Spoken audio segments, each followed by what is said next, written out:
पहली बार जब लोगों ने असदुद्दीन ओवैसी साहब को सूट में देखा, पहली बार का मतलब है कि हालिया कुछ सालों से जो है असदुद्दीन ओवैसी साहब को हमेशा शेरवानी के अंदर ही देखा गया। यहाँ तक कि जब उनकी पहले बेटियों की शादी भी हुई, तब भी वो जो है वो शेरवानी के अंदर ही नज़र आए। लेकिन आज जब अचानक से सूट के अंदर नज़र आए, जब अचानक से सूट पैंट में नज़र आए, तो लोग हैरान हो गए। बहुत सारे लोग को तो यकीन नहीं हुआ कि यार मतलब एआई का ज़माना है, हो सकता है कि ये उसी के थ्रू जो है एडिटेड करके जो है वो लोगों के सामने पेश कर दिया गया हो। लेकिन अब हकीकत जो है वो सच्चाई सामने आ गई है कि आखिर क्यों पहने उन्होंने, और क्यों अख्तरुल इमान साहब समेत जो है बिहार के सारे विधायक इदार रफ़ी समेत जो है सारे लोग जो है वो हैदराबाद पहुँचे हुए थे। क्यों इम्तियाज़ जलील साहब महाराष्ट्र के जश्न को छोड़कर भी जो है वहाँ पर हैदराबाद पहुँचे हुए हैं। और जो इम्तियाज़ जलील हो, सैयद मोइनुद्दीन हो, चाहे उत्तर प्रदेश की शौकत अली हो, यानी कि पूरे भारत की जितनी भी टीम है अलग अलग राज्यों की, सब हैदराबाद पहुंचे थे।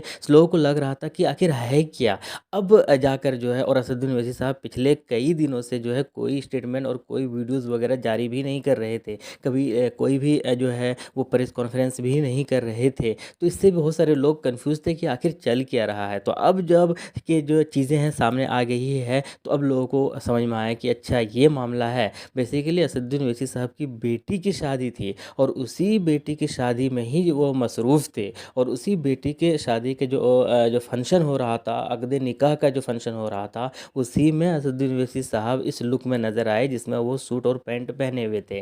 पहली बार जब लोगों ने देखा तो थोड़ा सा अलग लुक में देखे, तो काफ़ी अलग तरीके से लोगों ने रिएक्ट किया। क्योंकि हमें पिछले कई सालों से जो है हम हमेशा असदुद्दीन ओवैसी को जो है वो शेरवानी में ही देखते हुए आ रहे हैं। अब जबकि सूट पैंट में देखा तो लोगों को यकीन नहीं हो रहा था, लोग कह रहे थे ये एडिटेड है। अब चूँकि मैं आपको बता देता हूँ कि असदुद्दीन ओवैसी साहब की बेटी की शादी थी, और उस अपनी बेटी की शादी में जो है वो इस ड्रेस में नज़र आए, ये ड्रेस पहने हुए नज़र आए। जो वो ऊपर सूट पहने हुए थे, अंदर में एक वाइट शर्ट पहने हुए थे और नीचे पैंट पहने हुए थे। और उनकी शादी में बड़े-बड़े लोग पहुँचे। तेलंगाना के जो सीएम है, मुख्यमंत्री है, वो पहुँचे हैं। उन वहाँ के जो डिप्टी सीएम है वो पहुँचे हैं। कई सारे मंत्री पहुँचे उनकी बेटी की शादी में है। यहाँ तक कि मुफ्ती और उलमाए कराम भी पहुँचे उनकी शादी में।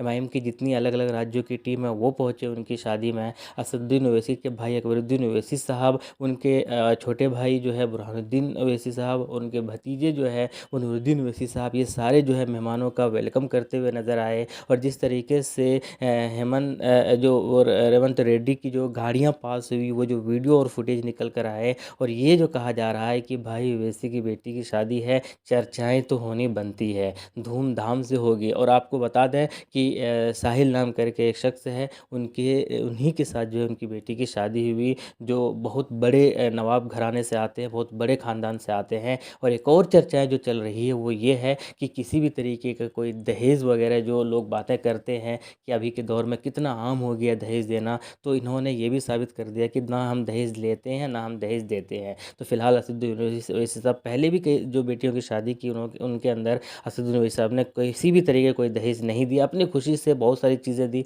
लेकिन दहेज के नाम से जो है उनको सख्त खिलाफ है वो, क्योंकि हराम है इस्लाम के अंदर। और वो इस बार भी जो है किसी भी तरीके से जो है वो दहेज नहीं दिया उन्होंने, और ये भी एक मिसाल बनकर आया। तो कुल मिलाकर असदुद्दीन ओवैसी साहब के सूट पैंट के पीछे की कहानी यही है, उनकी बेटी की शादी हुई है।